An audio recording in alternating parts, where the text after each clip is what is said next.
चका नयन को देले अनेई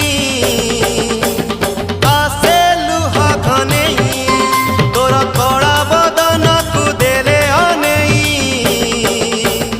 आसे लुहा घनेई